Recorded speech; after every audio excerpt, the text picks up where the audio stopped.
Hi, this is Mr. Arnell. We're at 1103 Almac Drive, and we're trying to build a house during a pandemic with no students. And we're here and we're going to put some nailers in because eventually we have to put up some sheetrock and vapor barrier. Vapor barrier first and then sheetrock secondly. And we don't want the sheetrock to crack, otherwise the house looks like a piece of garbage. So we're going to put some nailers in various places, and here is how we do it.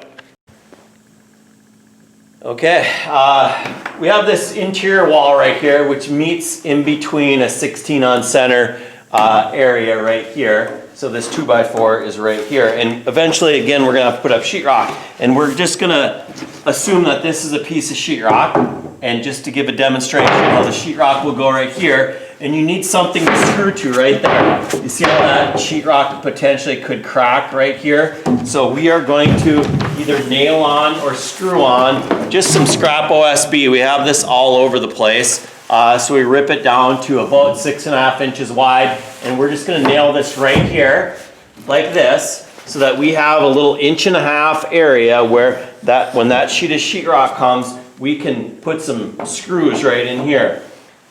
So that's what we're going to do right now.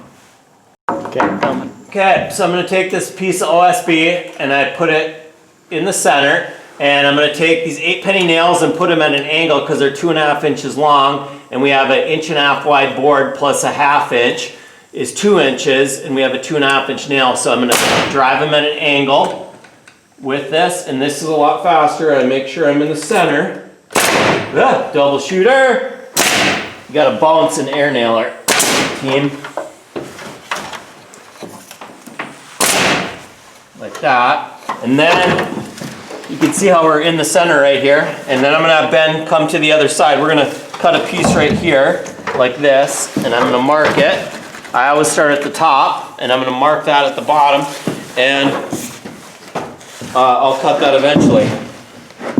Okay, so we put this on from the back side. So now, assuming this is our piece of sheetrock right here, we put it up, and now see how it doesn't flex anymore. We have an 1.5 to 2 inch strip right over here of OSB where we can drive some screws in, and we have a nice solid corner then, and our sheetrock won't crack.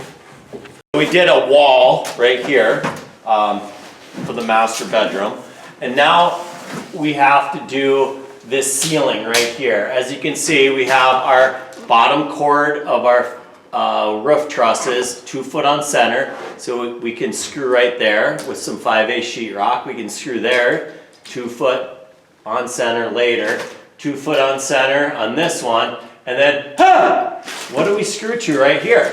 Because if you can picture the sheetrock with my poor man's laser level, you got nothing to screw to right up there where it says about 3 inches. So we're going to put a piece of OSB across the top of that right there, all the way across, and all the way across these where they run parallel to the bottom cords of the trusses, because we got nothing to screw to right here. And that sheetrock will also crack right there. And then there's other things like this room over here. I don't know, you might not be able to see it, but there's way more. So everything that goes parallel with the bottom cords of the trusses needs a nailer. Don't send any nails yet. Okay, anyways, we have this board right here. I'm a #1 helper during a pandemic. It's Ben right now. It's the best money can't buy. And we have overlapped it on top with about 1.5 inches on each side. Now he is going to use a nailer, and he has never been in construction, so we're going to see how it goes. He has his safety gear on, so he's going to send a nail in right here. And I told him to bounce it. Pull the trigger and bounce it. Okay, there's one. And make sure you're in the center. Okay, good job, Ben. Okay, and ooh, Jenny, that was a good job. Okay, now I'm going to hand him another piece, but I have to turn off the camera.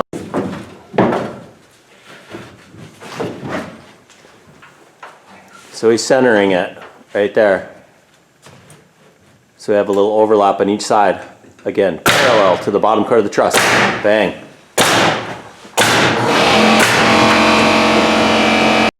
All right, so he's putting this in right here.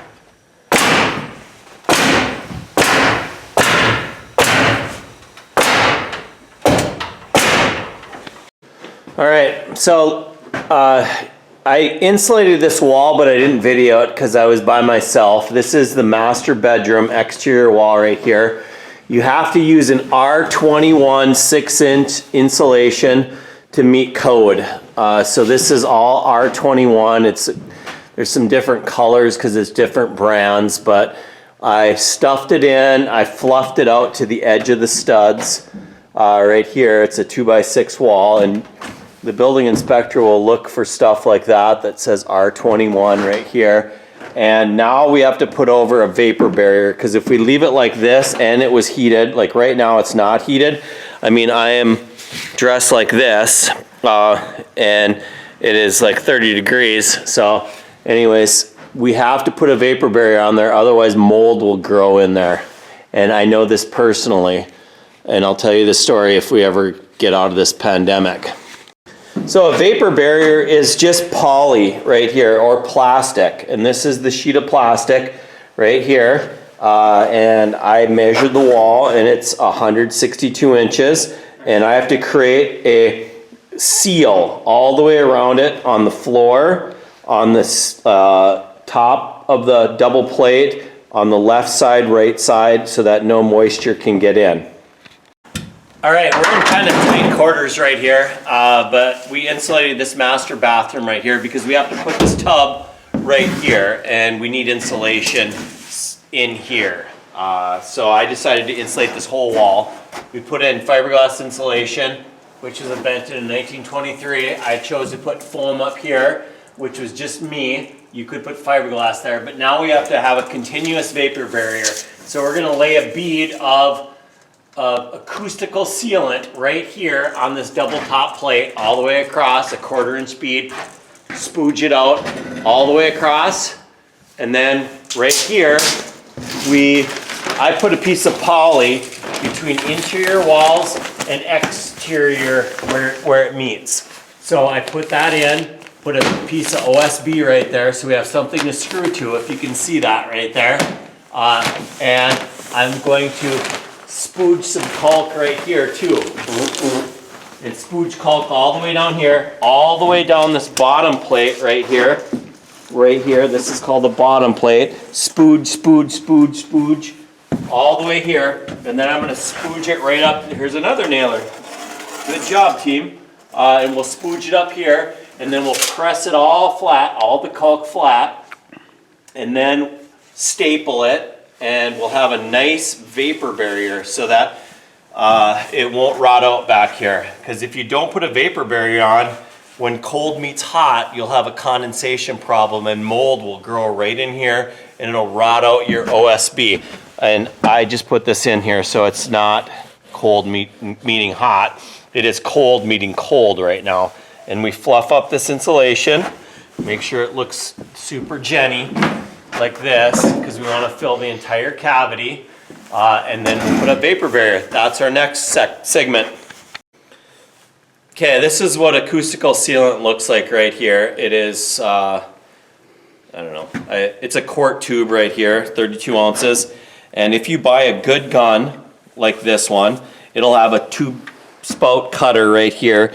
So I jam this thing in there, and I pull back on the lever or lever, and I nip the end off like that, so it creates an end. And inside here, if you can see there, there's some aluminum foil in there.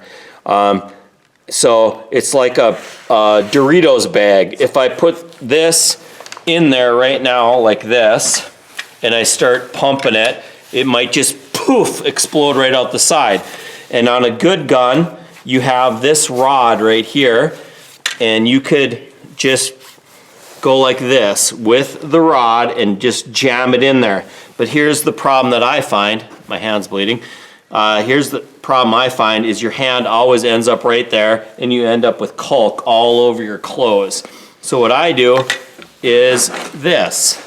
So what I do is I find a piece of wire. This is 14-2 wire, so it's not very big, because 14-2 is kind of skinny, and I double it up and I just jam it in there like this. And then see how the caulk is now on my 14-2 wire, and then that seal is broken. Okay, I'm not sure if you can see this, but we laid a 3/4 to 3/8 inch bead continuously of caulk across the top. That bead around the perimeter, all the way around on the bottom. You can either use acoustical sealant or you can tape it with Tyvek tape, but I don't think the Tyvek tape sticks very well to wood. So I spooge it on, like I said earlier, and then I take something that's round, usually a piece of pipe. This is a 4-inch just cardboard cylinder, and I press this against here, and I just run it up the edge. This is the edge of a window that I haven't cut out yet right here. So I spooge it around. I make sure it's nice and flat all the way around because you don't want it lumpy and gumpy. And in the winter, the caulk freezes, so it would be a lump there. And then I staple it a little bit. I don't staple the middle too much because in my mind that just leaves little tiny holes in your vapor barrier that can go into the insulation and rot it out, but that's just me, personal preference. All right, thanks for watching, everyone.